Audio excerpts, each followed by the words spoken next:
자, 그러면 호흡, 두 번째 호흡, 제2호흡. 자, 숨 들어 마시고 3회 내쉬고, 숨 들어 마시고 내쉬고, 자, 숨 들어 마시고. 자, 세 번째, 처음 중간 끝을 넣어서, 자, 숨 들어 마시고 3회.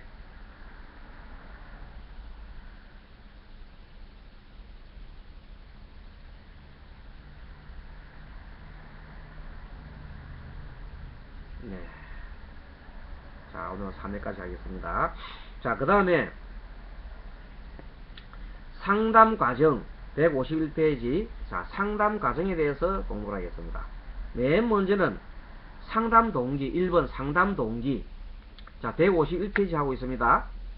151페이지. 아침 일찍 일하니까 졸립지요? 1번 상담 동기. 자, 내담자들이 서가모니를 찾아와서 설법을 듣게 되는 동기는 사람마다 똑똑합니다.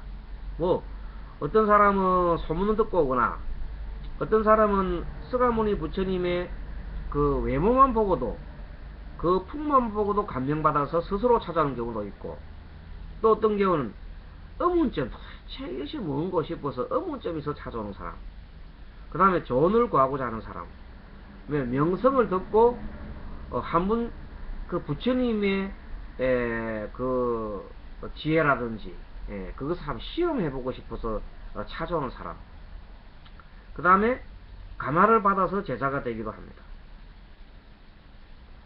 또 어떤 사람은 욕을 하러 오는 사람도 있어요. 부처님한테 욕을 하러 오는 사람도 있고, 또 어떤 사람은 그래서 만난 사람한테 바로 질문을 하는 경우도 있고, 여러 상담 동기는 참 많습니다.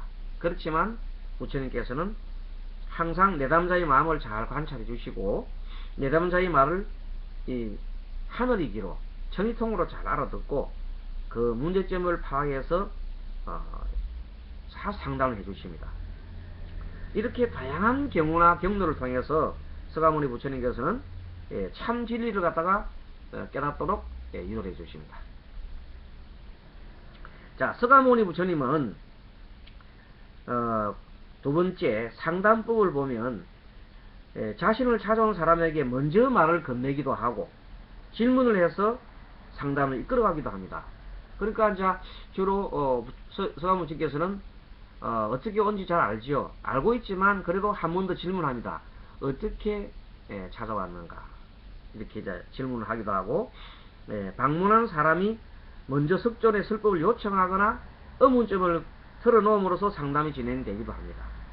자, 때로는 내담자가 말이나 몸으로 표현하지 않아도 석존은 내담자 마음을 알아차리거나 내담자의 문제점을 파악하여 상담을 이끄는 경우도 있습니다.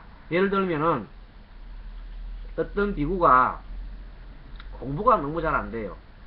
그래서 다른 사람들은 전부 다 뭐 아란이 됐다 하고 막 그러는데, 자기는 도저히 그런 공부에 들 수 없으니까, 선덕에 들 수 없으니까 나는 원래 공부가 안 되는가 보다 이렇게 생각하고 돌아가려고 마음을 먹고 있습니다. 그때 부처님께서 부릅니다. 비구여, 너는 지금 공부가 잘 안 되고 있다. 그래서 나는 지금 차라리 집으로 돌아가겠다, 이렇게 생각하이느냐, 이렇게 말하면 웃습니다. 깜짝 놀라가지고, 왜 부처님 그렇습니다, 이렇게 얘기하잖아요. 얼마나 놀라겠습니까? 자기 마음속인 말 그대로 아시니까. 그래서 부처님께서 너는 과거에 검은고를 탄 적이 있느냐, 부처님께 알고 계시니까 뭐 옛날 검은고를 잘 탄 줄 알기 때문에 묻습니다. 네, 그러하옵니다. 검은고를 탈 적이 어떻느냐, 검은고 줄을 아주 많이 탱탱하게 당기면 어떻게 되느냐, 그러면 소리가 잘 나지 않사옵니다. 자칫 잘못하면 검은고 줄이 끊어집니다. 그렇다. 그래서 너무 검은고 줄을 많이 조여도 소리가 잘 나지 않습니다. 그러면 검은고 줄을 느슨하게 묶으면 어떠느냐, 그러면 아예 소리가 나지 않습니다. 그렇다. 자, 그럼 어쩌면 소리가 잘 나더냐? 검은고시를 적당하게 묶으니까 소리가 잘 납니다. 그렇다. 그와 같이 너희 공부도 너무 공부를 해가지고 바로 지금 도를 이루겠다고 그렇게 바로 달아들어도 검은고시를 조이는 것처럼 공부가 잘 안 되는 법입니다. 그렇다 해서 너무 또 느슨하게 게으름을 부려도 공부가 안 되고 적당하게 공부를 하여라고 중도 이치를 가르쳐 주셨습니다. 자, 그래서 또 어떤 사람이 울가사람 어떤 바라문 청년은 부처님 계신 곳에 나아가서 부처님 발 아래 머리를 조아리고 한쪽에 몰로 앉아서 여쭈었습니다. 세존이시여, 속인이 집에 있어서 속인이 집에 있어서 몇 가지 법을 행해야 현재 편안하고 현재 즐거울 수 있겠나이까? 이래 물으면 그 속가에 있으면서 할 수 있는 그런 내용을 다 이렇게 또 가르쳐 주시기도 합니다. 또 한 번은 그때 세존께서는 이른 아침에 가사를 입고 바루를 가지고 사이고로 들어가 걸시가했다. 자, 여러분들 졸립습니까? 그거 읽어보세요. 같이 읽어보세요. 자, 예, 그때 하면서 읽어봅니다.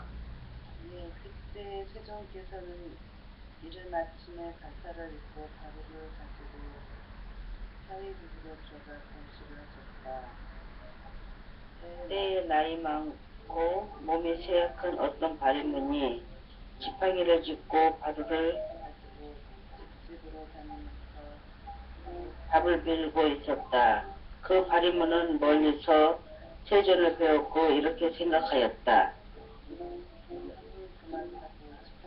이러시고 바루를 가지고 집집으로 다니면서 걸식을 하시고 또 또한 지팡이를 짚고 바루를 가지고 집집마다 걸식을 한다.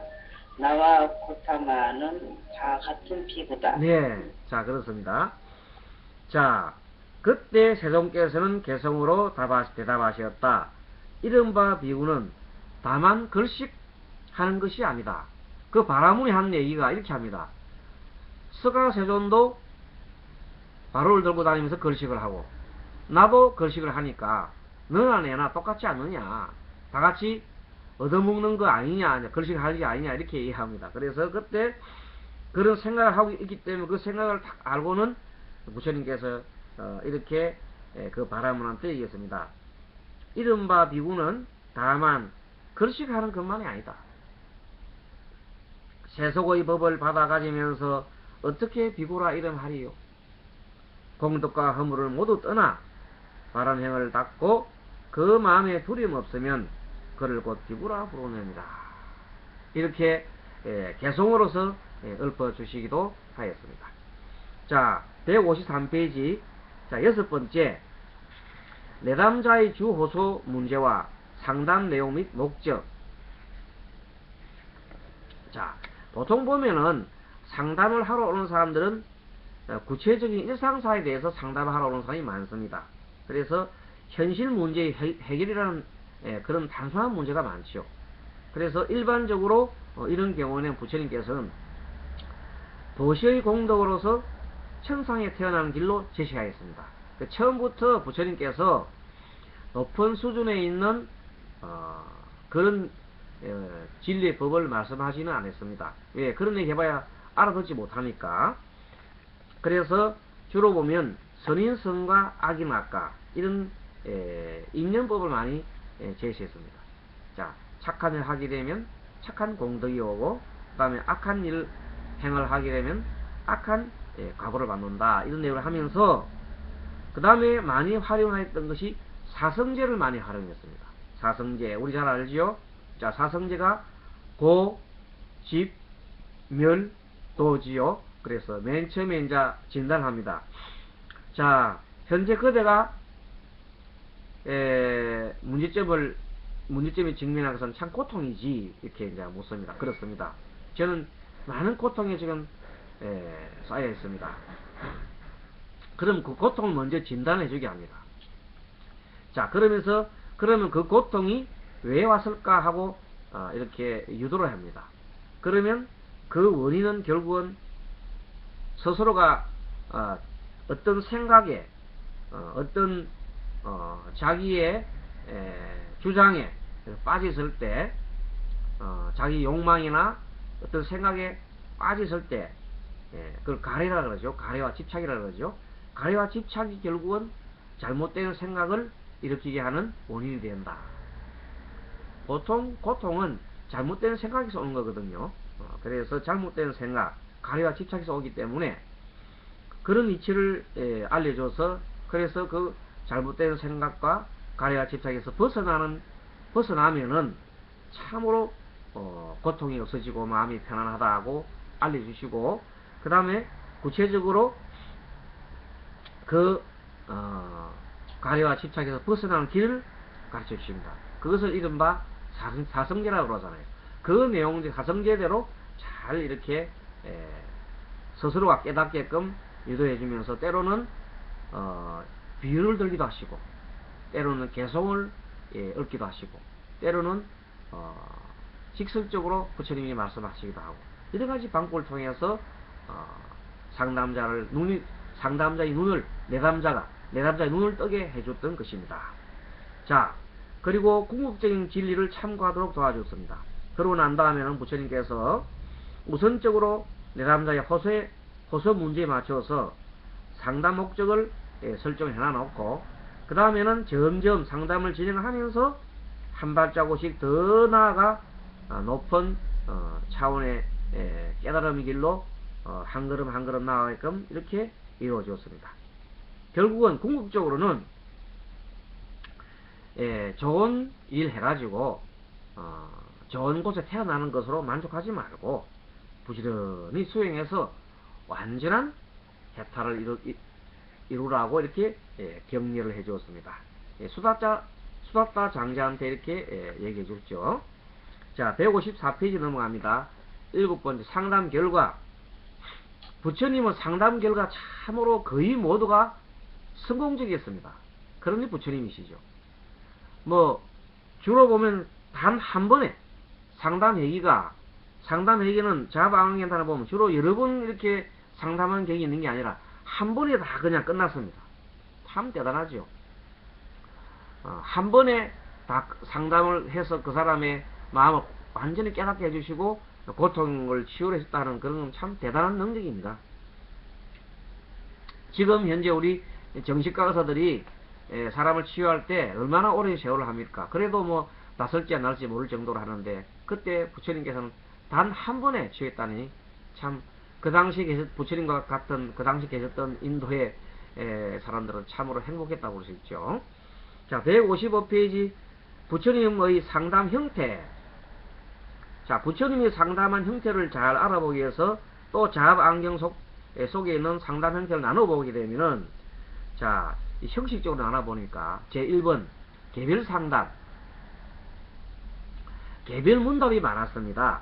서가모니 질문자가 즉 방문자지요. 그 내담자가 개별적으로 문답을 주고받은 것을 봤더니 1362경 중에서 무려 541경이나 돼서 약 40%가 개별 문답이었어요. 개별 상담이었어요. 자, 이 개별 문답, 개별 상담의 형태는, 자, 서가모니 부처님과 질문자가 1대1로 대면한 경우가 보통 개별 상담이라고 그래요. 물론 이때 시자 안 한다는 항상 배석을 했습니다.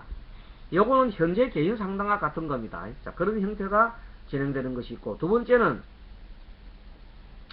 서가모니 부처님과 질문자가 이렇게 개별 상담을 벌리되 여러 사람이 있는 가운데서 여러 사람이 있는 가운데서 한 사람과 이렇게 1대1로 대담을 하는 경우가 있습니다. 이런 경우가 있고, 세 번째는 서가모니 부처님과 질문자가 개별적인 문답을 펼치다가 이제 대중 전체로 참여해서 대중과 함께 문답을 바꾸는 형태가 있습니다. 자, 그 다음에 네 번째는 서가모니 부처님과 대중이 문답을 펼치다가 어느 한 사람과 집중하여 개별로 상담하는 경우도 있습니다. 이런 거 요즘 보면 뭐 강의 중에 설법을 하고 난 다음에 막 질문 있느냐, 그럼 질문 있을 때 개인적으로 주고받잖아요. 그러면 개별 상담이 되잖아요. 예를 들어서 요즘 법륜스님이라는 분이 정문적설을 하면서 지금 전국적으로 다니면서 이렇게 많이 강연을 설법을 하고 계십니다. 자, 그때 어떤 사람이 개별적으로 질문해서 답을 하게 되면 바로 여러 사람이 지켜보고 있는 가운데 개별적으로 문답을 벌리는 형태가 되겠네요. 이런 형태가 과거에 부처님 당시도 있었습니다. 자, 그리고 법륜스님의 정문적답은 부처님의 상담하는 법과 상당히 많이 닮아있는 그 내용이지요. 역시 부처님의 법륜스님도 부처님 제자니까 그렇지요. 그래서 이 과정을 배우면은 부처님 상담법 개론이라는 이 과정을 쭉 공부를 하고 강론까지 공부를 하게 되면 이제 그 내용들이 현재 법륜스님이 하고 있는 그 내용과 비슷하게 상담을 할 수도 있습니다. 물론 뭐 여러분들은 주로 개별 상담이 주로 되겠죠. 그러나 또 많은 또 이 공부를 하신 분들은 법사로서 또 법륜스님과 같이 이렇게 많은 청중이 있는 가운데서 개별 상담을 주고받을 수도 있겠습니다. 자, 156페이지 현대 개인 상담과의 차이점. 현대 개인 상담은 상담을 통해서 내담자 개인의 성장만을 추구하게 되지만은 스가모니의 개별 상담은 여러 사람에게 파급 효과를 미칩니다. 그렇습니다. 즉 배석자인 아난다를 통해서 이를 대중으로 전달하여서 대중에게 파급 효과를 일어나게 합니다. 그래서 이와 유사하게 처음에 지금은 스가모니 부처님 당시에는 이 인터넷이라는 게 없었잖아요. 인터넷이 생긴 것은 현대 와서 100년도 되지 않잖아요. 그래서 지금은 이 인터넷이라는 것을 통해서 많은 대중들이 서로가 이렇게 연결되고 있습니다. 그래서 유튜브나 그 다음에 이런 카페라든지 이런 걸 통해서 많은 사람들이 서로가 정보를 공유할 수 있잖아요. 그래서 다음 카페에 이렇게 개운선언에 상담 코너를 마련해 놨어요. 그래서 이제 거기에 보면 신행 상담도 있고 그 다음에 개별 생활 상담이 있어요. 뭐 생활 상담은 여러 가지 이제 부처님 당시처럼 여러 가지 질문, 뭐 생활에 일어나는 모든 가지 질문들을 이렇게 하는 곳이 있습니다. 그래서 생활 상담이 있고 그 다음에 또 그 내용들을 이렇게 이제 올려놓고 나면 본인은 물론 당연히 그걸 보겠죠. 물론 거기에다가 이제 개별적인 이름을 올리지는 않습니다. 왜냐하면 개인 신상에 문제가 되니까 이름을 올리지 않습니다. 다만 이제 상담 내용만 올리는 거지요. 그래 올려놓고 나면 다른 사람들이 그걸 보게 됩니다. 공지가 되어 있으니까. 그래서 다른 사람들이 가만 보면은 자기의 내용과 비슷하단 말이지. 그런 걸 통해서 스스로가 좋은 점을 배우게 되고 그 내용에 대한 어떻게 하면은 그 사람의 고통을 문제점을 해결할 수 있느냐는 것 주로 부처님께서 중생을 제도와 똑같이 사성제의 방법으로 상담을 해놓고 있습니다. 거의가 사성제의 원리에 각해서 원인과 그 다음에 고와 직과 그 다음에 멸과 도로서 거의가 이루어지게끔 개원 선언에 상담을 그렇게 해놨습니다. 그러면 그냥 스스로가 그걸 보고 깨닫게 되면 참 다행이고 또 다른 사람들도 그걸 통해서 이런 경우는 이렇게 하면 되겠다 하고 이렇게 널리 전파가 되잖아요. 그런 역할을 한다. 자, 두 번째 개별교설. 개별교설은 질문 없이 스가모니 부처님이 어떤 사람에게 개별적으로 설법하는 방식을 말합니다. 묻지 않았는데 스스로 이렇게 설하기 때문에 이것을 무문자설이라 한다. 우다나 범어로 우다나란다. 우다나 무문자설. 그리고 설법 대상이 한 사람일 때 개별교설, 설법 대상이 대중일 때는 대중교설 이렇게 얘기하기도 합니다. 자, 세 번째 대중문답. 자, 대중상담이라고 그러죠. 이것은 대중교설시 듣는 사람과 교설자가 문답을 주고받는 경우인데, 잡안경 중에 1362경 중에서 한 207경 정도가 나옵니다. 115% 정도가 대중문답도 나옵니다. 그 대중문답도 상당히 많지요. 서가모니 부처님과 설법 청중 간에 질의응답이 활발하게 오갑니다. 이런 형태가 요즘 지금 그 법륜 스님이 청춘 무슨 콘서트인가 그런 거 있죠.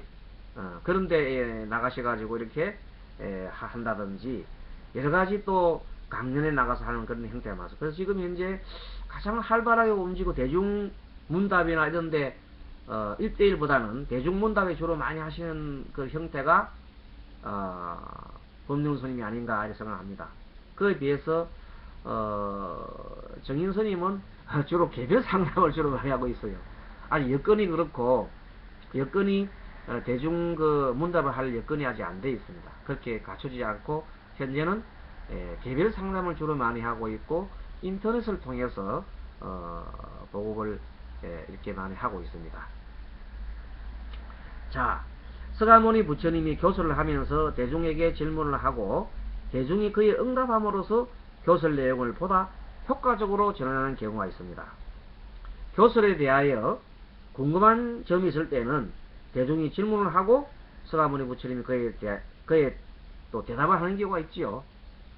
자, 그 다음 대중이 먼저 의문이나 질문을 던지고 그 다음에 서가모니 부처님이 그에 맞춰서 응답을 하는 그런 교설도 있습니다. 아무튼 개인 상담은 내담자와 상담자가 1대1 대면관계를 가지죠. 그 다음에 그런데 집단 상담은 현대 상담에는 없는 형태입니다. 그렇다 보면은 지금 현재 법륜 스님이 하고 있는 그런 상담 형태는, 대중 상담 형태는 정말로 참 어찌 보면 힐링을 하는데 대중 힐링이라고 보지 않을까 할 정도로 참 찬탄을 합니다. 굉장히 제가 찬사를 보냅니다. 잘하고 계십니다. 자, 그런데 집단 상담은 현대 상담에는 없지만은 현재 그 법륜 스님이 하고 있는 형태를 봤을 때는 충분한 부처님과 같은 집단 상담이 되고 있다. 물론 거기에서 집단 상담은 내담자끼리도 대화가 오고 갑니다. 물론 그렇게 만들면 더 좋겠지요. 예를 들어 질문자가 이렇게 얘기를 하면서 또 다른 사람과 같이 이렇게 서로 대화를 주고받고 하는 그런 형태가 있거든요. 지금 요즘 그런 형태가 많이 보이잖아요. 그렇게 해서 우리는 개인 상담 158페이지 표를 보십시오. 개인 상담은 상담자와 상담자 사이에 일어나는 문제예요. 집단 상담은 내담자와 상담자 간 일어나는 거지요. 자, 대중 상담은 내담자와 상담자의 관계인데 대중과 상담자가 이렇게 서로가 이어지는 관계입니다. 자, 네 번째 대중교설. 대중교설에 많은 사람들이 모임과 설법하는 거지요. 요거는 보통 자바안경 중에 1462경 중에 46%가 대중교설입니다. 이 설법은 주로 이런 형태는 지금도 각 절에 스님들이 법회 때 주로 하는 것이 이런 대중교설입니다. 또 목사들이 강당에서 교회에서 이렇게 그런 설교를 합니까? 설법이라고 설교를 하죠. 설교할 때 목사가 설교할 때 하는 이런 형태가 대중교설에 속할 수 있겠네요. 그러나 이 경우도 청중들의 설법 도중에 의문나는 부분은 언제나 질문했고 이에 서가모니 부처님은 상세하게 답을 해 주었습니다. 그런데 지금 예를 들어서 교회에 목사가 설교를 하고 있는데 감히 일반 신도가 질문 못하지요. 아직까지 목사가 그냥 설교하고 있는 가운데 중간에 질문하는 거 하도 못 봤습니다. 왜 그러냐면 목사들은 자기 스스로 생각할 때 하느님 대신해서 얘기한다 생각하는 거예요. 그러다 네. 보니까 감히 누가 중간에 얘기를 못하게 만들어 버립니다. 그리고 막 쏘살처럼 막 그냥 일사천리로 계속 막 그냥 방송하듯이 막 하고 말아버립니다. 일방적이죠. 그런데 부처님께서는 그래 하시다가도 질문인 자가 질문하면 그 즉시 상사에 답을 해줬다는 것이 참 어찌 보면 배울 만한 내용입니다. 네. 그 다음에 5번째 동료 상담. 서가모니 부처님의 제자인 비구들끼리 서로 이렇게 동료가 상담을 하는 건데, 이런 내용은 향기의 꽃향기에 관련된 그런 경이 있습니다. 그 경에 이 내용이 나오는데, 누가 캐마라는 비구가 몸이 많이 아프거든요. 몸이 아플 때 그래서 케마 비구를 간화했던 비구와, 그리고 또 그 위에 있는 굉장히 상자 스님들, 상자 비구들, 상자는 높은 자리에 이제 상자는 조금은 높은 자리에 있잖아요. 높은 자리에 있는 상자 비구들과 서로 주고받으면서 대화를 하면서 환자와 대화를 하고, 또 그 간호를 하고 있던 그 비구와 대화를 하면서 서로가 동료 간에 이렇게 이루어지는 소위 그 동료 상담이 있습니다. 그때 향기의 비유로서 그 치유를 갖다 하는 그런 과정이 나옵니다. 참 들어볼 만합니다. 그 향기 비유가 뭐냐면은, 여러분들 빨래할 때 막 찌든 빨래 냄새가 많이 나는 거 있잖아요. 그런 걸 할 때 아무리 세탁을 해도 그 옷에서 냄새가 나요. 그때는 어떻게 하느냐 하면, 요즘 피존 있죠, 피존. 한 방울 딱 떨어뜨리면 냄새 날라지요. 예, 그와 같습니다. 예전에도 아마 그런 비유를 했습니다. 그렇게 향기를 쏘아라. 그와 마찬가지로 몸이 지금 굉장히 많이 아플 때는 어떻게 하느냐 하면, 예를 들어서 부처님의 아로마요. 예, 그런 걸 할 때에는 다른 생각을 하라 그랬죠. 몸이 되게 아플 때에는 다른 진리에 대한 내용을 생각하면서, 이 몸은 내 것이 아니고 이 아픔도 영원한 게 아니죠. 그렇게 영원한 게 아니고, 그리고 이제 지금 스님의 경우에는 연부를 많이 하라고 합니다. 아플 때 연부를 많이 하면 호흡을 한다든지, 다른 쪽으로 생각을 돌리는 것, 다른 쪽으로 생각을 돌리는, 아픈 곳에서 다른 쪽으로 생각을 돌리는 것이 향기호흡입니다. 그렇게 우리 강론에 가면 그 경이 나옵니다. 읽어보면서 공부를 할 수 있을 겁니다. 아무튼 동료 상담은 비슷한 연령이나 유사한 생활을 경험한 가치관 등을 지닌 사람들이 서로 훈련을 받은 뒤에 자신의 경험을 바탕으로 주변에 있는 정상적인 또 다른 사람들과의 사이에서 이렇게 문제 해결을 할 수 있는 그런 내용을 말합니다. 좀 청소년 상담에 많이 활용하지요. 자, 그렇게 해서 오늘은 여기까지, 집단 상담 위까지입니다. 집단 상담 위까지, 집단 상담 하면 좀 설명을 좀 더 해야 되기 때문에 시간이 좀 많이 걸리겠네. 그래서 집단 상담 전까지 오늘 강의를 하고, 다음 시간에는 집단 상담 하는 부터에서 쭉 공부를 이어가겠습니다. 그래서 이 공부가 이제 좀 빠르게, 앞에 우리가 시간이 많이 부족해서 앞부분 공부를 못했는데 자습을 좀 하라 그랬지요. 좀 자습을 하시고, 그 다음 이 교과까지 끝나면은 바로 이어서 천수경 공부를 하겠습니다. 천수경을 참 중요한 경이기 때문에 천수경을 통해서 또 하고, 천수경 끝나면 다시 부처님 상담 강론으로 들어갈 겁니다. 그러니까 경을 또 공부 하나 하고 천수경 공부를 하고 그렇게 하도록 하겠습니다. 여러분 강의 잘 들었습니까? 네, 스님. 예. 자, 합장하시고 마하반야바라밀 인사 맺겠습니다. 다 같이 마하반야바라밀. 마바냐바라밀. 예. 좋은 한 주, 행복한 한 주 되십시오. 예, 스님도요. 예, 감사합니다. 감사합니다, 스님. 네.